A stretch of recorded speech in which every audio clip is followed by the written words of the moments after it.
ও মা গো, কি সুন্দর কলেজ! উপস, আমি তো ভুলে গেছিলাম এই কলেজটা আমার। গাইস, আমি এখন চলে যাব কলেজে, তো একটু ঢং করে দামি পারফিউমটা মেরে নিচ্ছি আর কি।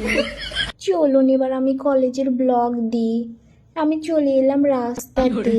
এখন আমি একটু বড়লোক ভাবে চলে যাব লক্ষ্মীপুরে রিক্সাতে।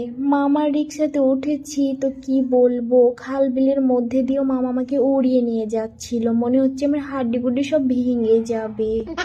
তারপর মামা দয়া মায়া করে আমাকে একটা সুন্দর রাস্তায় নিয়ে এসে অটোর জন্য দামাই দিল। এখন আমি 5 টাকা দিয়ে চলে যাব আমার কলেজের সামনে। কলেজের সামনে আসার পর নিজেকে সেলিব্রিটি মনে হচ্ছিল, কিভাবে যে ঢুকি আপনাদের জ্বালাই বুঝি না। তারপরে কোনোভাবে ঢুকে গেলে আমার ফ্যান ফলোয়ারের তো অভাব নয়, সবাই শুধু আমার সাথে সেলফি তোলার জন্য তাড়াহুড়া লাগায়। এই যে দেখুন, পিছনে কেউ নাই, শুধু আমি একা একাই ভিডিও করছি।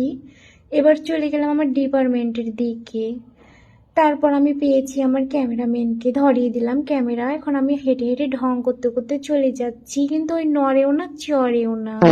ওর নাকি পায়ে ব্যথা করছে, কি করব বলুন, ক্যামেরাম্যানদের একটু ঢং বেশি হয়।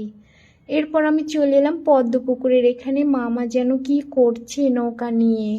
এই আপনারা কেমন ফলোয়ার্স বলেন তো, আমাকে একটা ফুলগুলো গিফট করছেন না? এই পুকুর থেকে একটা গিফট করলেই তো হয়। অনেকক্ষণ ধরে ভিডিও নিচ্ছি, কিন্তু আমার ক্যামেরাম্যানের নাকি হাত পা কেঁপেই চলে যাচ্ছে। কত কষ্ট করে যে ভিডিওটা নিয়েছে সে, তাকে অনেক ধন্যবাদ। তারপরে আর কি, ফুলগুলো দেখে লোভনীয় লাগছিল, তাই এখান থেকে সরে গেলাম। আমাদের কলেজে অনেক সুন্দর সুন্দর পরী আর পড়া আছে।